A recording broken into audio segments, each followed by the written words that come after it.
Welcome to the PSR YouTube channel. Hey, I love YouTube. YouTube's awesome. It's awesome. You should become a YouTube creator. Totally. This video will get monetized. Yes. Whoa, yeah. We're having lots of family fun now. Whoa, yeah. None of these are real guns now. Whoa, yeah. Also got a Patreon, the link is in description.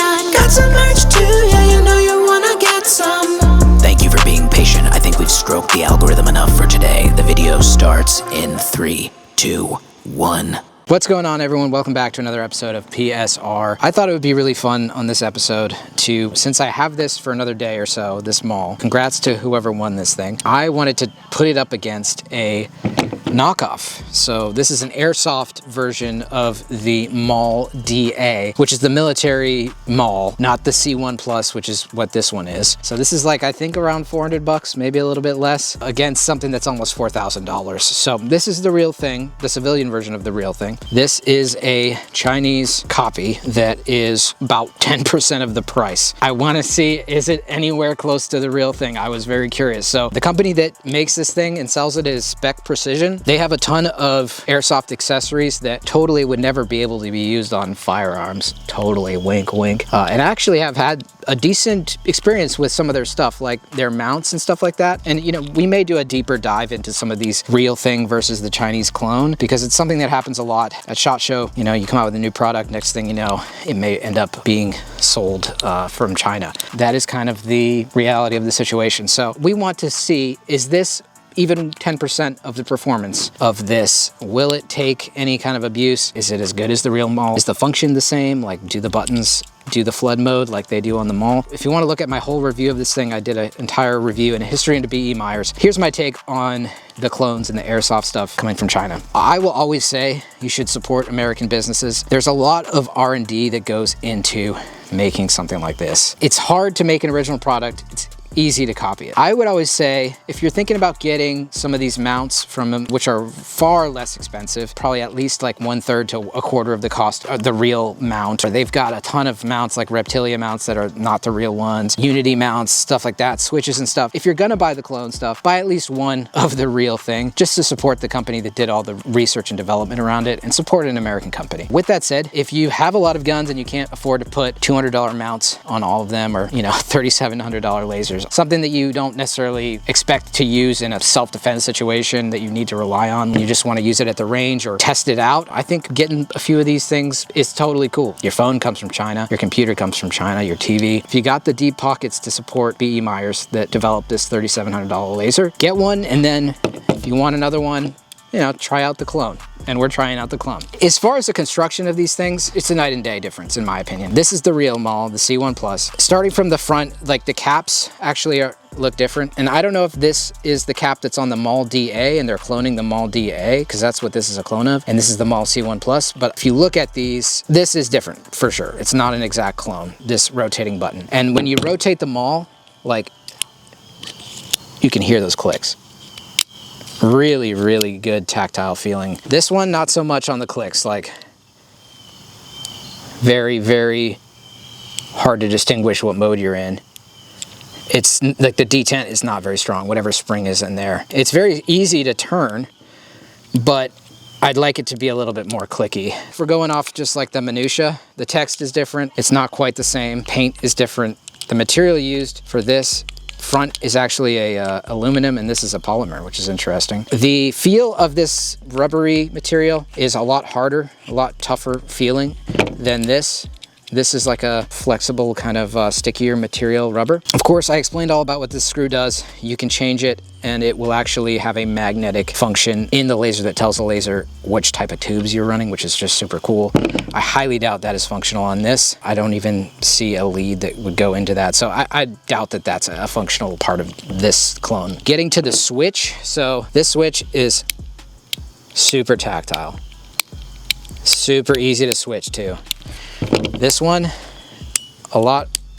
it's definitely tactile, but it requires a bit more force to push and pull. Now, if you go into the Eye of Sauron mode, the turbo mode on this thing, you have to press this down and move it forward, super easy to do. Like I can take my finger here, move it up, no problem. This one, that is a super heavy sprung button right there that you have to press down, and then you have to press this forward, and even then you don't know if you're fully in. Now you're fully in. If you're gonna do this with one hand, it takes a bit of force, and maybe that'll wear in a little bit eventually. We already did a little bit of durability testing with this thing, and unfortunately when I was running the 416 with the FRT in a very overgassed gas position, the front button of this thing, it just yeeted itself out. Luckily we found it on the ground. There's one strike for this thing already disassembling, but the button still works. I think what I would do is maybe take some JB Weld or something and or some super glue and take each of these things out and then put some super glue on the bottom of them, make sure they stay. As far as the mounting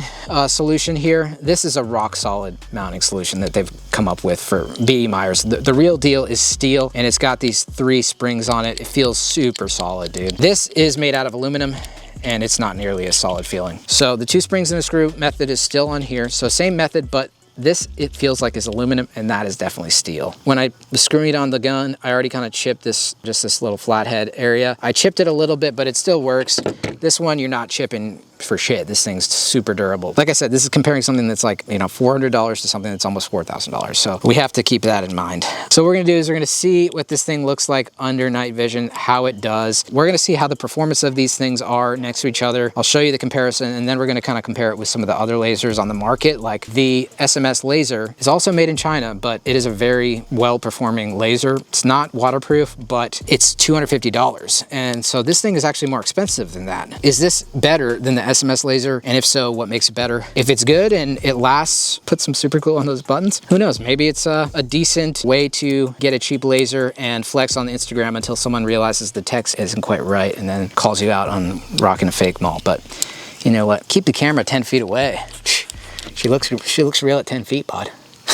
We'll wait till the sun comes down a little bit. We'll do a little bit comparing, and we'll see how much better the $375 MAWL is versus the $3,700 MAWL. Let's do it. Before we get to seeing how our replica MAWL performs, I want to thank the channel sponsor for PSR, and that is Aves Engineering. Guys, if you love squirted glizzies, you're going to love Aves because they got all of the rails that you need for your squirted glizzies. We're talking glongs. Yes, brother, glongs. Squirt yourself a cheeky glong, or maybe a mac and cheese. And speaking of which, they got a ton of Mac uppers, ton of Mac parts. Never in a million years would I use PSR for 10% off your entire order from Aves. Tell them PSR sent you, and thank you a ton to Aves for sponsoring this channel. All right, let's shoot this MAWL. All right, it's past dusk. We got a full moon pretty much tonight, so a lot of ambient light. Let's just try shooting this thing first, and then we'll compare it to the regular MAWL. This is in the low power setting, so the switch is all the way to the rear, and the flood mode, it's, you know, decently bright. Let's just try shooting some in the flood mode.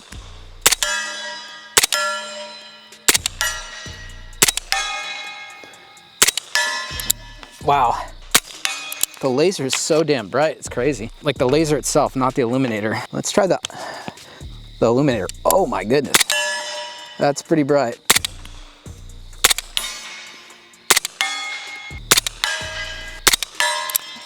Damn, okay, she's got some power to her, and it's still working well. Nice. Let's try putting it into full power mode here. It's gonna be really bright. Honestly, guys, I think this is brighter, the illuminator, than the real deal MAWL, because these are not subjected to the laser regulations, these Chinese lasers. So, whoa, that's fucking bright as fuck. Holy shit. Yeah, you could stretch that out far. Whew, damn, that's impressive. All right, I'm gonna finish this mag, and then we'll compare them side to side just to see what they look like on each power mode. But I'm on the full power mode right now, and it's torque.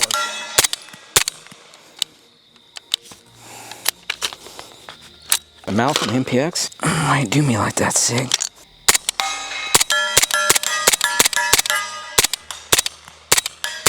All right, so let's take a look at the real deal MAWL here. This is the low power rear button on the Spec Precision MAWL. This is the low power rear button on the real MAWL. So quite a bit brighter, but you can see that flood is happening with the real MAWL.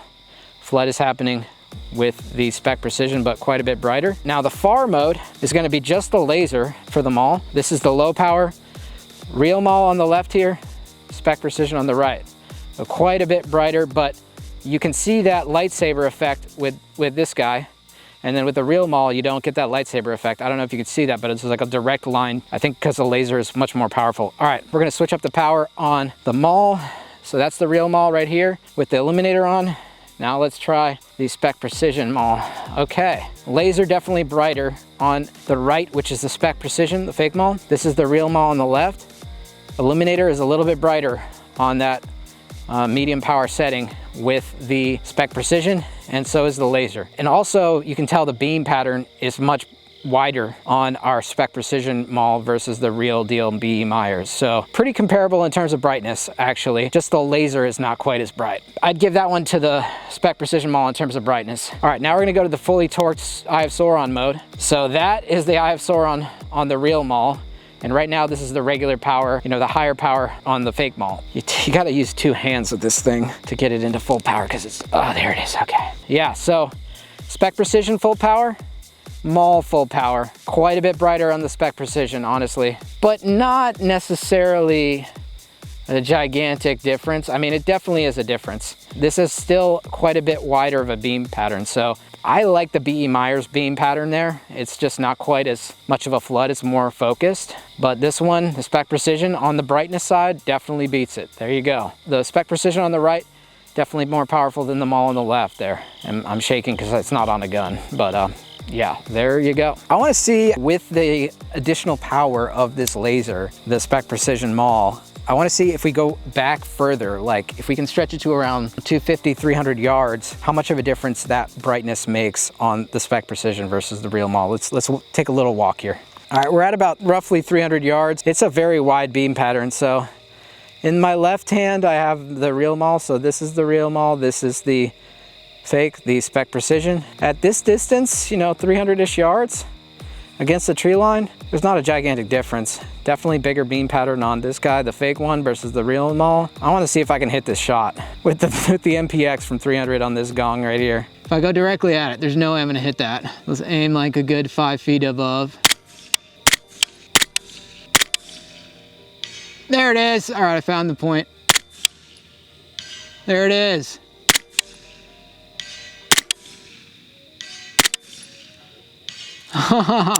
Three in a row there. It's a little ridiculous with 9mm to go this far, but boy, oh boy, that is a strong ass laser, dude. That's a laser beam. That's crazy, man.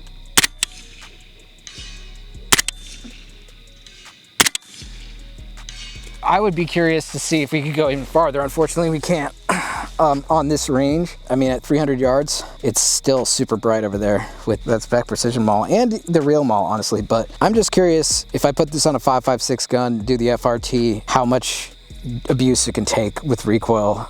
I think the internals and all that stuff is definitely not as durable as the real Maul. Like I said, the button popped off when I was doing the FRT with it, but I'm gonna put it through its paces on a 5.56 gun just at the range, not at night or whatever, just to see if it'll last. Because I actually had a Somo Gear PEC 15. That Somo Gear, it was a super powerful laser and it was awesome for a bit. And then I put it on a Draco, which probably was not a great idea, and did the 75 round drum dump with it.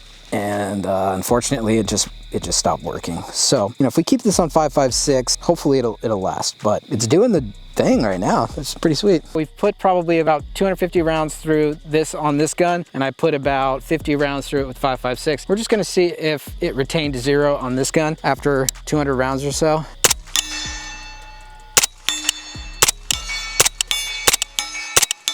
Target's about 40 yards away.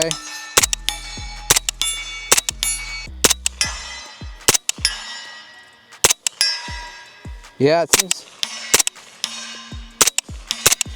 All right, it seems like it retained 0, so that's a good sign. Is it as good as the real Maul? Absolutely not. Like I said, we had one of the buttons fall off, but luckily we found it and we just put it back on there. I'm gonna super glue them on. $350 to $400 laser and a clone of a very capable laser. Honestly, the perks of having a Maul, like our real one, are the ergonomics, and this is a clone of the Maul, so you get those ergonomics. Thing that's a little bit annoying about this laser is that detent to get it into the full power mode. It's like really hard to defeat compared to the real Maul. You can't really do it with one hand like this. You can do it.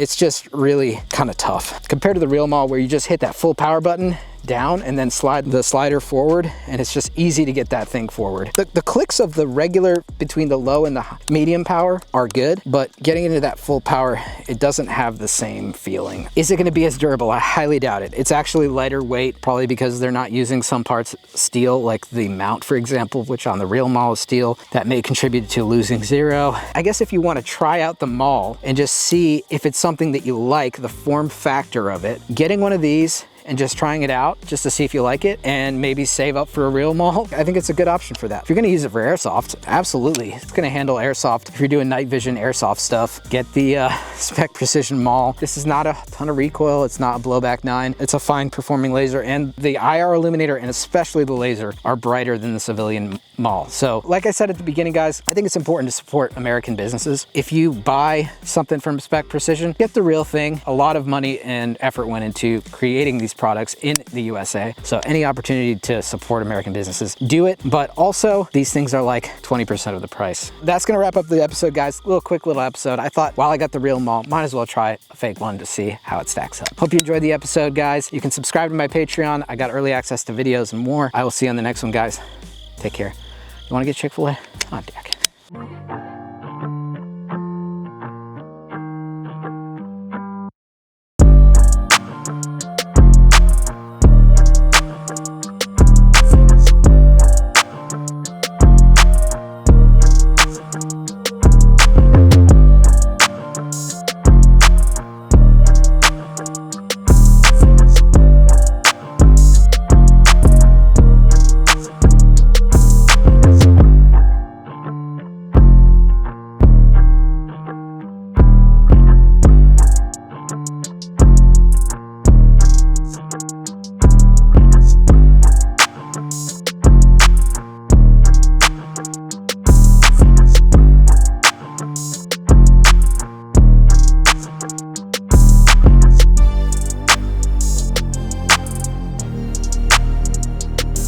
So what we're gonna do is we're gonna see what this thing looks like under night vision.